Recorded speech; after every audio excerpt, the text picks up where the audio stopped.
thank all of you for coming. I know it's been a busy couple days here at the Capitol with the reconvened session and the numerous amendments and vetoes that I proposed, and then a two-day discussion to finally arrive today at a $85 billion Virginia state biennial budget.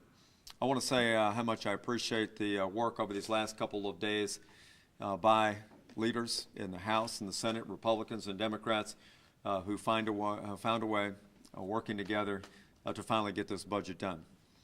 It was 4 months ago tomorrow that I introduced this budget, presenting to the money committees this historic budget, the largest amount of state appropriations ever in the Commonwealth of Virginia. Largely because the fact that Virginia is growing again, unemployment is down, and thus revenues are up $5 billion to $6 billion more this year than we had in the last fiscal year. Now, like every budget, the final product becomes a tapestry of compromise. No legislator gets every funding item, every program that they want to see in their budget. But year after year, we find a way for 140 members of the House and the Senate from both parties from all over the state to come together and approve the budget. I want to say particularly today that I salute Senator Chuck Colgan for his leadership, his courage, and his statesmanship. He has said for some period of time that he understands very well that we need to have a budget, and that the later we go in this process, the more uncertainty, unpredictability, and hardship that a lack of a budget will work on the citizens of Virginia. So I salute him. I know he's been under enormous pressure from people on both sides of this budget discussion about this vote. Over these last couple of days, I have been speaking regularly to Republican and Democrat leaders in the House and the Senate in order to arrive at this result today. I spoke several times today with the House and Senate Republican leaders about the posture of the budget. There were several meetings that they attended with Senator Colgan. I wrote Senator Colgan a revised letter today indicating that we would continue to work on the important transportation challenges that face Virginia. I've been very clear about the fact that we have made progress with the bond package and various reforms in VDOT and Transportation Infrastructure Bank, but we know there are still challenges that need to be addressed with the maintenance deficit. And we'll continue that work, as I did this year with proposals that we made to both the House and the Senate that were not approved in the total form that I had suggested. But because of Senator Colgan's willingness to step forward and vote in favor of the budget, we now can provide that certainty to our citizens so that local governments and school boards can now begin to process what's in the budget and begin to plan their own fiscal futures and their budgets, that police and teachers and firefighters and mental health workers and state workers will be assured that their pay and their retirements will all be there. And while I have not had a chance to review the budget in its entirety, there are some major improvements in this budget that will benefit all 8 million Virginians. I know the general structure of this budget generally reflects what I announced 4 months ago that needed to be in there. Historic investment in propping up our retirement system and cutting down on unfunded liabilities, over $2 billion. Historic new investments in our higher education system to reduce the pressure on tuition so we can cut out this double-digit, this 10-year trend of double-digit tuition increases, over $600 million for K through 12, significant funding for economic development, and major other initiatives that really help Virginia in a substantial way. And had we not passed that budget, many of those priorities would have been at risk. And so I'm delighted to be able to announce to the people of Virginia that we do have a budget, and that over the next couple of weeks that I'll be reviewing it in detail and no doubt making a series of amendments to that budget. Now, I realize how fast we need to be able to work in order to give finality Normally, a governor gets the budget and has 30 days to act on it, and then another 9 days before the legislature comes back. That's too long. We need to provide certainty sooner. So I have asked the General Assembly to stay in the special session, which means that when they present me with the enrolled budget, that I will have only 7 days to act on it.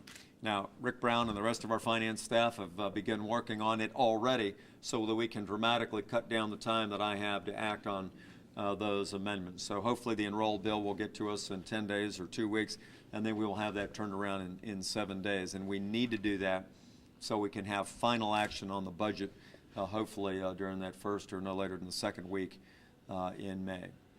I would say to my friends in the Senate Democratic Caucus who voted now 4 times against the budget that this is disappointing. I have engaged in discussions with many of them, in fact the majority of them now, for over 3 months, and asking them what are the things that they need to see in order to approve a budget. And I've gotten multitude of different answers. At first the budget was defeated because of displeasure over committee assignments. Then it was defeated over a lack of education and health care funding. And then the most recent reason given for not passing a budget was the failure to approve an earmark for 11 miles of railroad in Northern Virginia. And so these are questions that I think that all the 19 that voted against it are going to have to answer to their constituents. I don't think that this is part of the Virginia way. I spoke about that last night with the other 8 governors when we had a meeting at the Sorensen Society, where Virginians typically come together, put partisan politics aside, try to do the right thing for our citizens. And today, again, because of the leadership of one Democratic senator, we're able to get that budget passed. So I think this is a very good day for the Commonwealth. I'm delighted that people in both parties were able to get together as they have done now these last couple of years. I would say that this is actually the earliest resolution of the recent problems that we've had in getting a budget done. In 2004 and 2006, some of those went into early May and actually up until the end of June. So this was resolved in just a little over 4 weeks from the adjournment sine die of the regular session, and it's taken an awful lot of work by an awful lot of people to get there. So I'm excited that we've reached this point to create the certainty. I hope in a matter of just minutes they will also pass the caboose bill for the 2012 budget, and then both of those will be to me here in short order. So again, I applaud the legislature for what they've done. They've approved, it looks like, about 85% of my amendments from bills today, sustained all of our vetoes. And again, I appreciate the support of the General Assembly in being able to put good new laws into place here in 2012. So with that, I'll be glad to answer any questions. Yes, ma'am. Senator Colgan said earlier that nothing really changed except his mind today. Yes. But earlier, both Senator Sash and Colgan had said that there had been $60-some million that was identified in the general fund that could possibly be shifted to the Metro Rail project in Washington, D.C. Is there any talk of that, and are you looking at that possibility? I haven't had any of those discussions at all. What I committed to do was to continue to find ways to improve transportation funding overall, which I've tried to do for 3 years, to continue to make the mega projects in Northern Virginia and in other parts of the state proceed on time and on budget. Northern Virginia right now has got the hot lanes on the Beltway that are over half done. We just completed the deal for the hot lanes on 95. We've got the rail to Dulles, which I have said for 3 years now that I support. As I mentioned to you yesterday, without the leadership of Secretary LaHood of the U.S. Secretary of Transportation and Secretary Connaughton of the state, we would not have been able to reach this agreement for the memorandum to put $150 million, and we would not have been able to keep this project on track. So I am committed to seeing rail to Dulles done. It's a critically important mass transit proposal for Northern Virginia, and what we need to do is to be able to see whether or not additional resources might be available from the Northern Virginia region. And then we've got to fix the governance structure and management of MWA in order to trust them with additional money. That's a very big concern of mine. They have not seated the board members yet that we appointed over 4 months ago. So we're working through all those management things. But I grew up in Fairfax County. I know that route to Dulles very well. I know it's one of the most congested arteries in all of Northern Virginia, with all the sprawl out in western Fairfax and Loudoun, and we are going to get that done on time and on budget. The fact that Secretary Connaughton was able to find a way to cut out $1 billion of that project, reducing the cost from 3.8 to 2.8, already has saved Northern Virginia commuters immeasurable amounts of money in what the tolls would have been going forward.